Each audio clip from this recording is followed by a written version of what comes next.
అబద్ధపు హామీలతో అధికారంలోకి వచ్చిన ముఖ్యమంత్రి రేవంత్ రెడ్డి తన పదవిపై అభద్రతా భావంతో పరిపాలన కొనసాగించలేకపోతున్నారని, పదవి పోతుందనే భయంతోనే ముఖ్యమంత్రి తానే అన్న విషయం కూడా మర్చిపోతున్నారని మాజీ మార్కెట్ కమిటీ చైర్మన్లు పాల సాయిరాం, ఎడ్ల సోమిరెడ్డి, బీఆర్ఎస్ రాష్ట్ర నాయకులు ఎల్లారెడ్డిలు అన్నారు. కల్లాలలో రైతులు అల్లాడుతుంటే అందాల పోటీల వెంట ముఖ్యమంత్రి తిరగడం సిగ్గుచేటని విమర్శించారు. అధికారంలోకి వచ్చిన అనతి కాలంలోనే తీవ్ర ప్రజా వ్యతిరేకత పొందిన ప్రభుత్వం ఏదైనా ఉందంటే అది రేవంత్ రెడ్డి ప్రభుత్వమేనన్నారు. సిద్దిపేట జిల్లా కేంద్రంలోని ఎమ్మెల్యే క్యాంప్ కార్యాలయంలో ఏర్పాటు చేసిన మీడియా సమావేశంలో బీఆర్ఎస్ నాయకులు ఆంజనేయులు, పరశురాం గౌడ్తో కలిసి వారు మాట్లాడారు.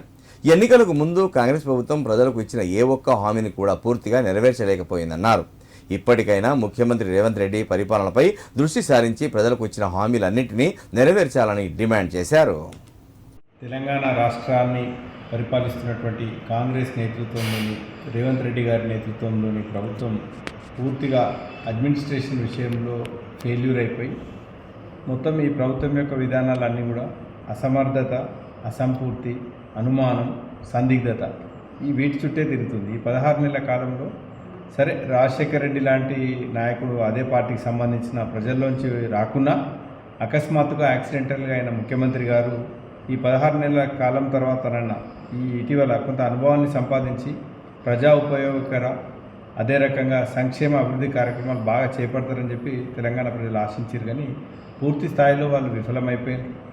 మీరు ఏ సంక్షేమ పథకం తీసుకున్నా, ఏ అభివృద్ధి కార్యక్రమం తీసుకున్నా అయితే అది అసంపూర్తి లేదా ప్రజలకు అనుమానాలు రేకెత్తించేలాగా లేదు తెలంగాణ ప్రజలు అవమానపడేలాగా ఈ రకంగానే పూర్తి అసమర్థతతోని పరిపాలన కొనసాగుతుంది. సంక్షేమ పథకాల్లో తీసుకుంటే పెన్షన్ విషయం 2000 నుంచి 4000 కాలేదు.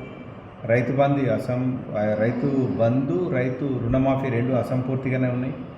ఈ రకంగా ఏది తీసుకున్నా ఈ అవమానానికి వస్తే మొన్న ఈ విశ్వసుందరి పోటీలు ఇక్కడ నెలకొల్పే క్రమంలో తెలంగాణ మహిళల ఆత్మగౌరవం సన్నగిల్లేలాగా అవమానం పొందేలాగా ఉన్న విషయం కూడా మనం గమనించాలి. అందాల పోటీలకు సంబంధించి ఇప్పటికి ఒక 3-4 రివ్యూలు పెట్టి మొత్తం ఇప్పుడు దాదాపు నెల రోజులవుతుంది. దీని మీదనే మంత్రులు, ఎమ్మెల్యేలు, అధికార పార్టీకి సంబంధించిన ముఖ్యమంత్రితో సహా అందరూ ఈ అందాల పోటీలకు సంబంధించి వాళ్ళ చక్కర్ నడుస్తుంది. అంటే వాళ్ళకి దాని బట్టి తిరుగుతున్నారు తప్పితే ఓట్లు వేసిర్రు, మరి మమ్మల్ని గెలిపించిర్రు, మాకు బాధ్యత ఉన్నది, హామీలు ఇచ్చినాము, ఈ హామీలు ఎటువాయా మీరెటు పోతుంది అని చెప్పి ప్రజలు అనుకుంటున్నారనే జ్ఞానము, ధ్యాస వాళ్ళకి లేకుండా అయిపోయింది. చాలా దారుణమైన పరిస్థితి. వాళ్ళు ఎన్ని అయితే అబద్ధాలు చెప్పారో ఆ అబద్ధాలతో అధికారంలోకి వచ్చినాక ప్రజలు మర్చిపోయారు. ఈ అందాల పోటీలు ఇప్పుడు అందాల పోటీలు కేసీఆర్ గారిని 17 ఏళ్ళ నుంచి కేసీఆర్ గారిని తిట్టుడు, అదేవిధంగా అడిగిన వాళ్ళ మీద కేసులు పెట్టుడు, ఇప్పుడు అందాల పోటీలు ఇష్యూ నడుపుతుంది. ఇదొక వారం 10 రోజులు నడిపించినాక మళ్ళీ ఒక కొత్త ఇష్యూ తీసుకొచ్చి ఎక్కడికైతే అయితే ఇప్పుడు 17-18 నెలలు ఎట్లయితే సమయం మంచిగా గడిపిరో అధికారాన్ని ఎంజాయ్ చేస్తారు. హెలికాప్టర్లు ఎక్కుతుర్రు, ఫ్లైట్లు ఎక్కుతుర్రు. ఆయన ముఖ్యమంత్రి అన్నదమ్ములు అందరూ కూడా మనిషికో మంత్రి పదవి చేసిన విధంగా ఉన్న పరిస్థితి ఇప్పుడు రాష్ట్రంలో చాలామంది మాట్లాడుకుంటున్నారు. మనిషికో మంత్రి పదవి ఇంటనే అధికారికంగా ఇవ్వలే కానీ అనధికారికంగా అందరూ మనిషికో శాఖ చూస్తున్నారని చర్చ జరుగుతుంది ప్రజలు.